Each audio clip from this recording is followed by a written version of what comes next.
Hey guys, I'm John Setzler. Welcome back to Man Cave Meals. I spent a little bit of time over the weekend kind of researching what is a Halifax Donair, however you pronounce that. And I think I want to try to make one, and I want to try to do the first one kind of by the style and guidelines that I've found that people in Nova Scotia and Eastern Canada use to make this. So let's get started.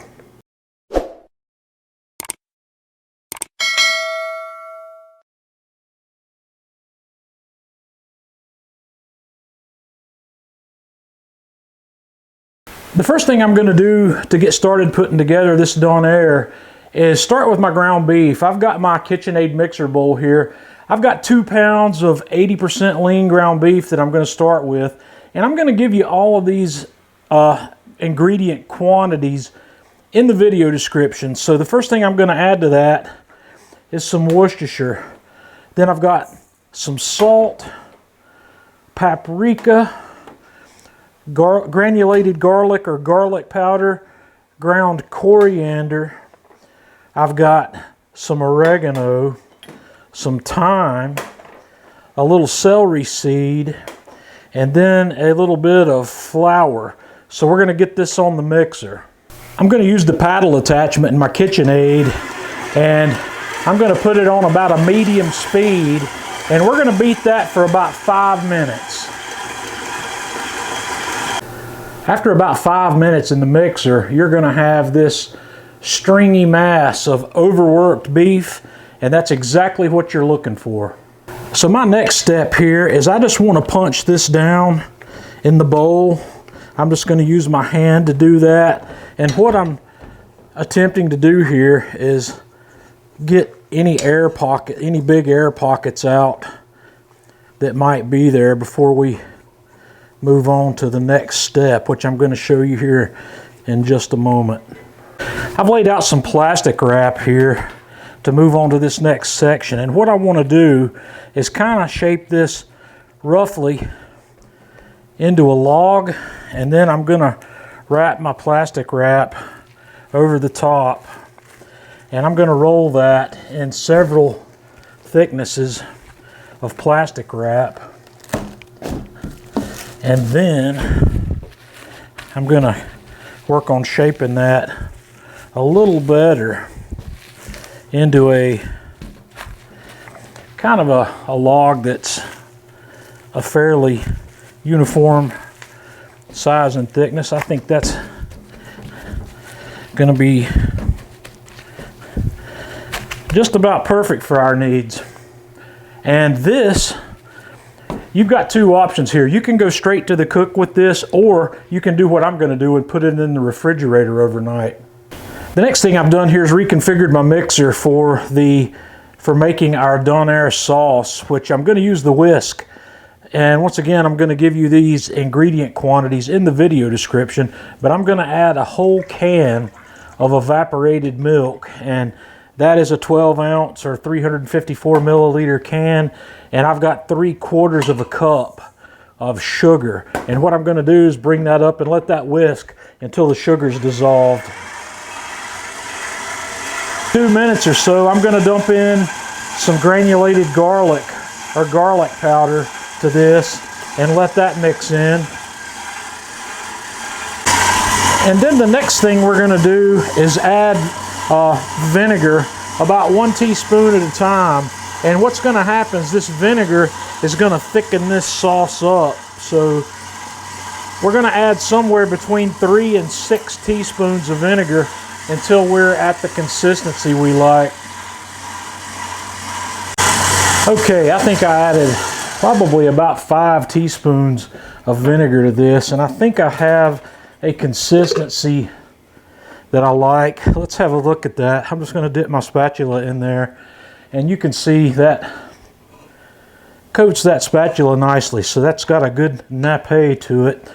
So I'm going to take that out, and I'm going to dump this into another container, and it's going to be riding in the fridge overnight as well. So fast forward to today, I'm going to set up my Kamado Joe Classic 3 here with the slow roller a little bit of hardwood lump charcoal, and some cherry wood chunks. And I'm going to let this guy come up to about 300 degrees. My Kamado Joe Classic is cruising along here somewhere between 275 and 300 degrees Fahrenheit. So we're going to put this on. And one of the things I meant to comment on is, out of all the video content I watched on this guy, learning how to make it and learning what the Canadians do, I never saw anybody smoke this meat. So that may be something a little different and non-traditional in the world of Donair. But I'm going to leave this on here and we're going to cook it. I'm going to pull it off probably when I hit an internal temperature on this thing of around 155 to 157, and then we're going to let it rest. We're right at about 2.5 hours into this project, and this guy's ready. The internal temperature here is about 156 or 157, so I'm going to pull that probe out of there, and I'm going to take this off. I'm going to take it inside. I'm going to double wrap it in aluminum foil, and we're going to let it rest for about a half an hour. That Donair is about rested. I'm just going to toss a couple of pitas in here in a little foil to warm those up before we put one together. Okay, it is time to break into this thing. I'm going to slice the piece off the end here and let you have a look. That looks pretty much exactly what this texture is supposed to look like. We've got a little bit of smoke ring there too from our smoke. So I'm going to take a piece off the end of this. Since this is the first time, we're going to have a little taste.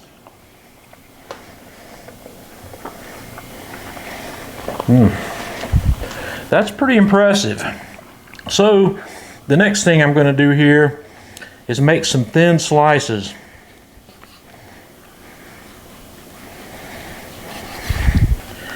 And we're going to put one of these together just with what I've got here. I've got one of these pitas that I warmed up out there on the grill. So we'll set that guy on here, and we'll put our Donair meat right here in the middle. Well, I didn't get that one cut very completely. So let's give that a shot, just like that. And the traditional way that I saw this done, more than anything else, was just they garnish this with some coarsely chopped onion and some coarsely chopped tomato, just like you see here, and then they drizzle our Donair sauce on top of that. And this sauce really did take on a new life overnight in the refrigerator. That garlic really came to life here. So I think without further ado, I'm gonna add one more little bit to mine. I'm gonna give mine just a pinch sprinkle of my Man Cave Magic #1 salt, pepper, garlic. And I would probably also, for my taste, garnish that with some parsley or something green to make it look nice. But I'll tell you what we're going to do from here. We're just going to bring this guy together and see how it is.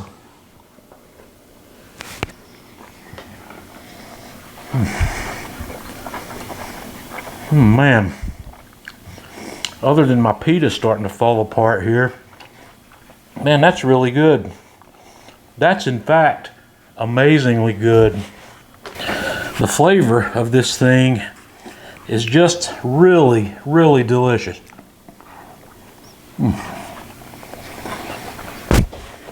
All right, Donair. This is my first time making this. I'm pretty impressed with how the meat came out. That seasoning blend that I decided to put in this ground beef, I don't know how traditional that is. I put some things in there that I didn't see added in some of the other content that I watched. But I'm really impressed with this. I'm going to slice this up and individually package it in vacuum seals where I can reheat it and do these individually as I want. And this sauce is going to be easy enough to make up on the fly, or make it a day in advance like I've done here. But guys, you're going to have to try the Donair, and like I said, this is a precursor. I'm going to do another one of these now that I'm convinced of how nicely this came out. We're going to do a man cave version of it that's going to be a little different. So guys, let me know what you think. If you've tried this before, let me know. If you're thinking about trying it, let me know how it goes when you do. And until next time, this is John Setzler with Man Cave Meals.